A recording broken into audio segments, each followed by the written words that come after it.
vamos trazer a entrevista do Jamil Chad lá no TMC News. Eu que conversei também com ele lá no Meteoro. Vamos trazer aqui para vocês o que ele falou a respeito do caos no mundo. Vamos lá, queridos. Bora. Sem filtro, sem script. Imprevisto. Salas da ONU, as crises diplomáticas, dos escândalos da FIFA, as negociações internacionais mais delicadas. Sempre tentando entender não só o fato, mas o que existe por trás do fato.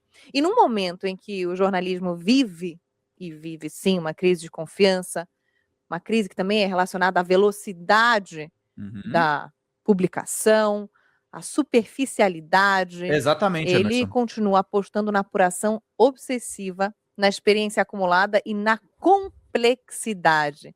Correspondente internacional, escritor, colunista, músico formado em orquestra, filho de imigrantes libaneses e um dos jornalistas mais respeitados no exterior. Nosso convidado de hoje é Jamil Chad. Jamil, bem-vindo. Muito obrigado, Joana. Obrigado pela acolhida. E que bom que tem um lugar que a gente possa falar. 445, gente. Parabéns. Jamil, que é nosso correspondente em Genebra, já trabalhei com o Jamil em outras oportunidades, sem ser aqui na TMC, mas todos os dias na TMC o Jamil tem informações apuradas, informações de bastidores, informações importantes para o nosso dia a dia, mas hoje o papo não é sobre as informações que o Jamil traz, é sobre o Jamil.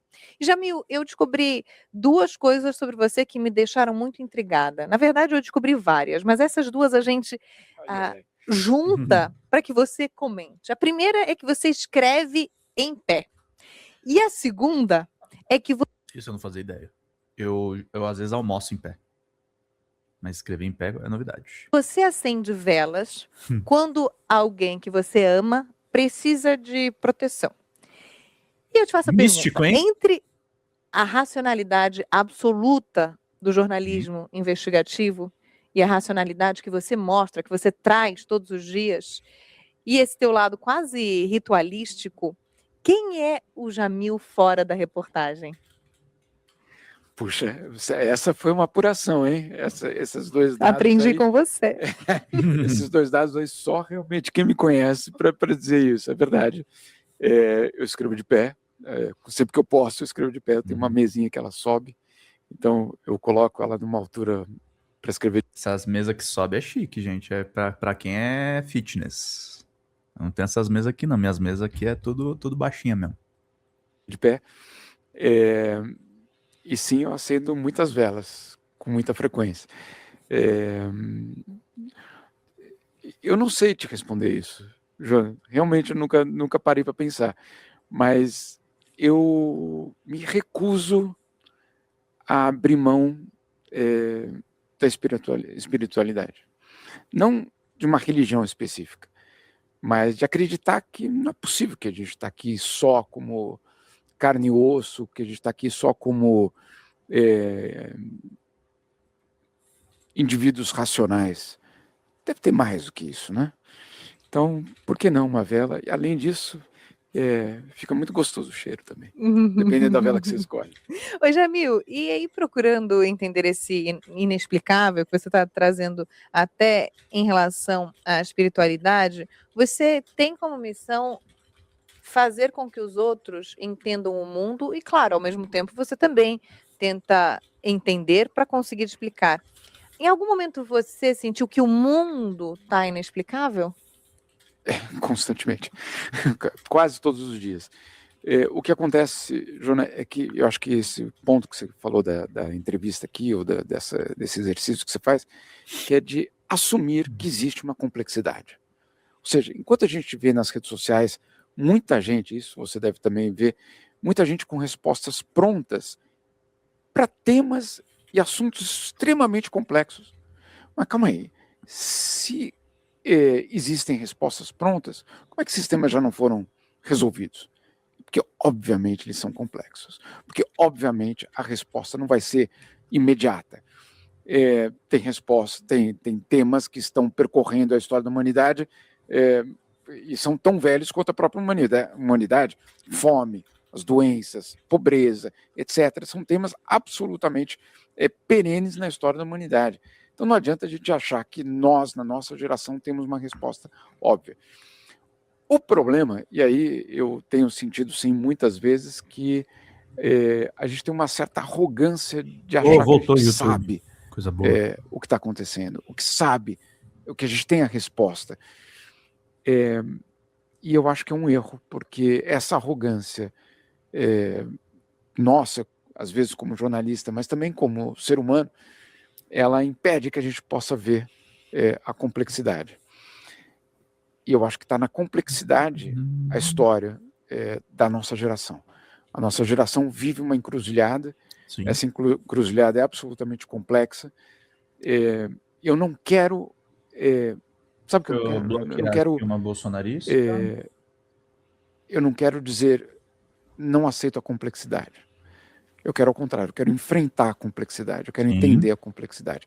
Mas você tem toda a razão, tem muitas vezes que eu termino o dia pensando, não entendi nada. Não entendi nada mesmo. Você sempre foi curioso? A gente vive num mundo muito maluco mesmo. Como é que você era quando você era criança? Eu acho que... Não sei se eu era curioso, mas tem uma coisa que eu ficava muito intrigado, que era como que as decisões eram tomadas. Por que alguma coisa acontecia? Você lembra disso? Eu lembro porque vinha numa mistura de, talvez até de inconformismo, dizendo, não, mas eu não concordo com isso, quem que tomou essa decisão? E também um pouco para descobrir por que a gente faz o que a gente faz. Vou te dar um exemplo, por que futebol é no fim de semana? Né? Parece uma coisa tão óbvia, mas ao longo dos anos você vai descobrindo que não é óbvio. O fim de semana é uma construção, né? Foram trabalhadores, foram pessoas muito engajadas que lutaram para que o fim de semana existisse. E aí os ingleses foram lá e colocaram diversão naquele fim de semana, entre elas o futebol, né? Então, o futebol é o resultado de uma construção. O local do futebol do fim de semana é uma construção.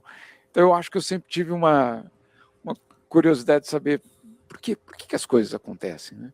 Mas eu jamais pensei que isso ia resultar no jornalismo. Uma profissão? Não, imagina, de nenhum, nem... Você não sabia que você queria ser jornalista?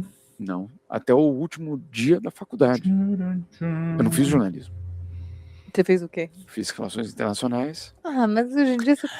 Pedro, te acompanho de Santo Amaro das Brotas, Sergipe. Um abraço pro Gilvan aí que nos acompanha. Gente, virem membros do canal, vocês ganham 2 cursos, faltando 445. É uma live pra gente equilibrar as contas do nosso mês. Vamos aumentar aqui a arrecadação que é necessário para a gente continuar fazendo esse jornalismo combativo, para a gente fazer as discussões com vocês do chat.